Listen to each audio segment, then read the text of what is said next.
Con su venia, Presidenta.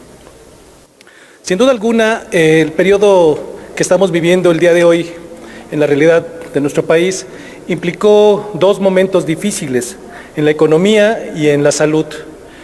No solamente México lo vivió, es un asunto de orden mundial, y debo decir que, por un lado, 2019 nos trajo consigo la desaceleración de la economía y esta se agravó con la llegada del COVID-19 a nuestro país. Esta pandemia hizo que nuestra economía se contrajera de una manera en que la demanda global no funcionara de manera que el efecto multiplicador proporcionara los efectos macroeconómicos deseables.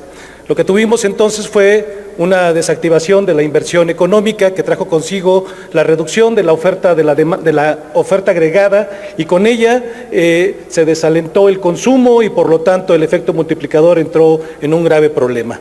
Esto entonces trajo consecuencias importantes en el tema de cómo hacer las comprobaciones de orden fiscal en todos los municipios, en todos los estados y en todo el país.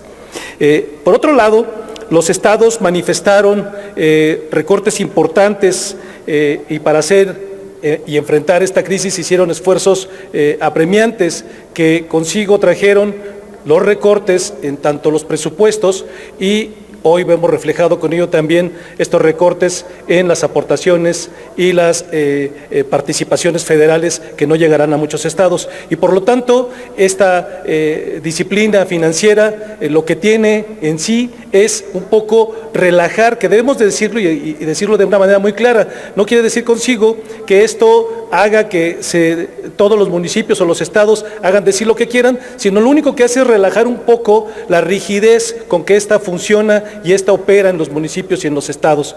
De esta manera, lo que podemos decir que tenemos consigo es una especie de válvula de liberación de presión a lo que hoy padecen todos los estados y municipios. Sin embargo, lo que hay que decir de manera muy clara es que esto no quiere decir que con esto se solucionen todos los problemas en los estados y los municipios.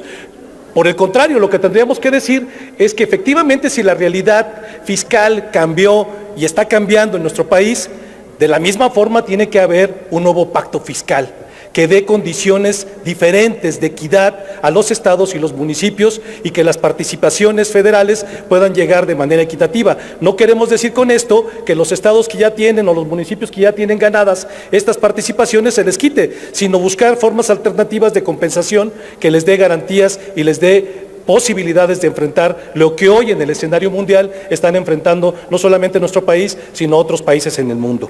Entonces, esta parte me parece importante decirlo, que también subrayaremos. No quiere decir que al dejar en la parte que mencionaban hace un momento, en el tema de la deuda, en el tema de que puedan adquirir este endeudamiento municipios y estados, se deje al libre albedrío. Por el contrario, Movimiento Ciudadano tiene una reserva que hará en el 12º transitorio y donde fijaremos una posición, una especie de candado para que esto también se analice, se observe y se le dé seguimiento, porque si bien es cierto que el endeudamiento va de la mano con lo que autoriza Hacienda, todos sabemos que hay una semaforización donde los municipios y los estados gozan o no de la posibilidad de hacerlo. Bueno, pero también hay que observar cuál ha sido el camino que ha venido desarrollando este proceso de endeudamiento en los municipios y en los estados. En esa parte estaremos trabajando de manera muy observada. Debo resaltar tres cosas importantes en este dictamen.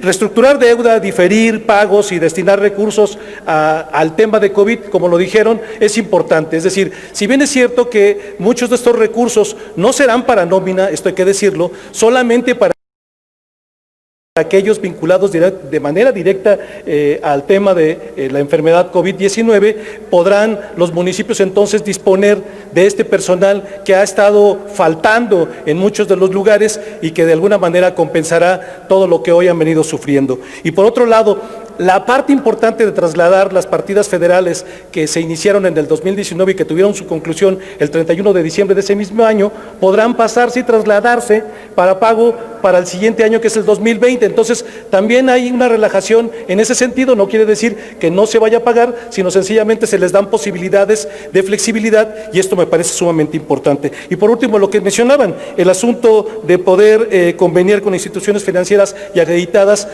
incluso para aquellos que están por concluir en el periodo del 2021 estas administraciones, hasta 3 meses antes. Me parece que por este sentido, Movimiento Ciudadano irá con un voto a favor de este importante documento de disciplina financiera. Es cuanto, Presidenta. Muchas gracias.